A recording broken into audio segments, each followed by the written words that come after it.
Hey everyone, thought I'd walk you through some of the very basics of how we're going to use SketchUp to create this tabletop foosball table.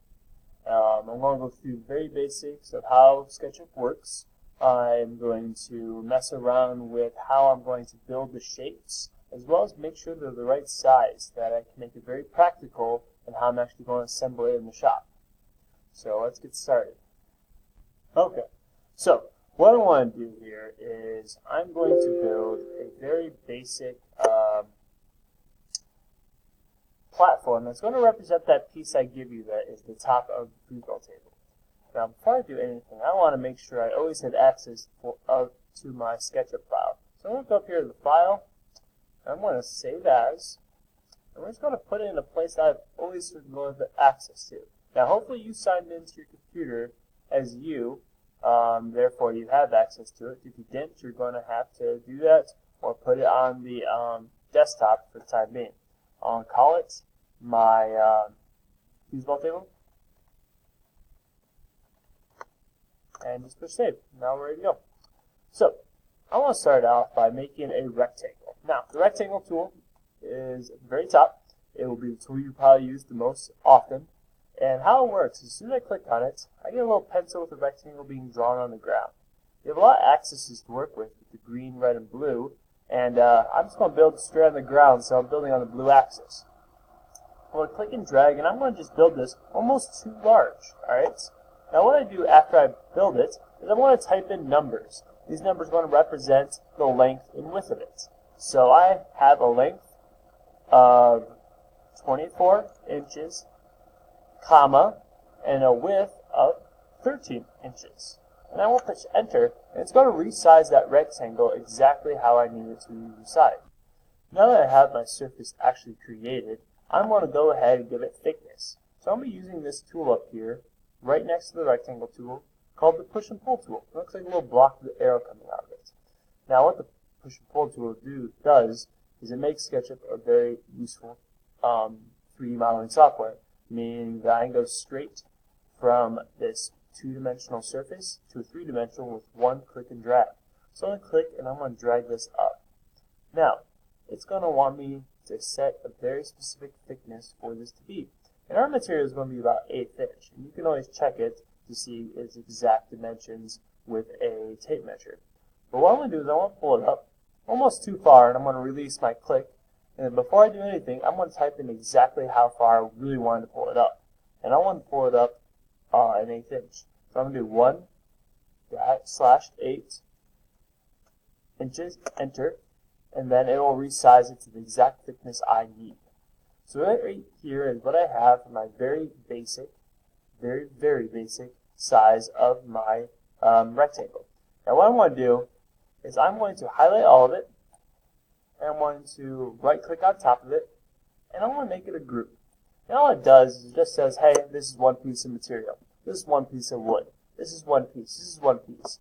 Not all the different surfaces and lines that make it up. We want to glue it together as if it's one solid surface. And that's how it's going to act as when you make it a group. Next, I need to put some type of border around it that is going to be big enough and wide enough that I can get my spinners for my players in there, and certainly deep enough that when the ball scores, it has enough room to roll down and be collected. So I'm thinking it has to be at least 5 or 6 inches tall, with this right around the middle of it.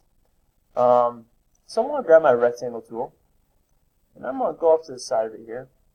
And if I have a 13-inch wide, I need to go a little wider than that so I have a nice maybe inch border around it. So I'm going to say about 15 inches. So I'm going to build it right over here.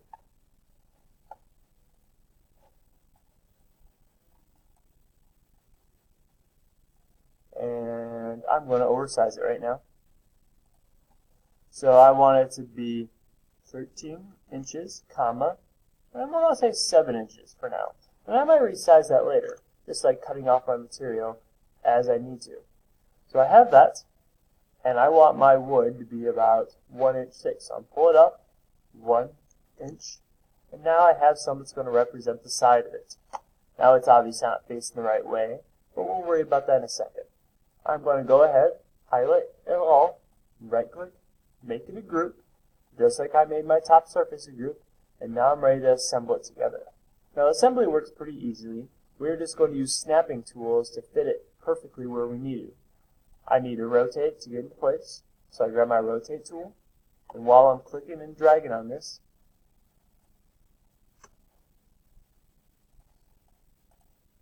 I can tell it to move 90 degrees and do the same thing from this axis, 90 degrees. And then I'm going to just go ahead and move it on there. I'll start by grabbing the top middle of it, so I can attach it there, and pull it up. Now I already made the mistake, of not making it wide enough, but this is where I can really edit my stuff. So what I want to do is I'm going to double click on this group. It lets me just edit what's going on with that group, and it unshades everything. So I want to pull this out an extra inch over here, and then pull this out an extra inch over here. And then as soon as I grab my clicker and click out in the green, it gets left there perfect. Now this looks pretty great. I'm going to go ahead and Control-C to copy it and paste a new version of it. I want to paste it over on this side now. And again, move it up that 4 inches. So we're looking pretty good right now. I need to get some type of side on this one here. And I don't want to just keep building the same block over again. So I'm going to take this block, I'm going to copy and paste it. And I'm going to rotate it first to get into position. Grab my rotate tool.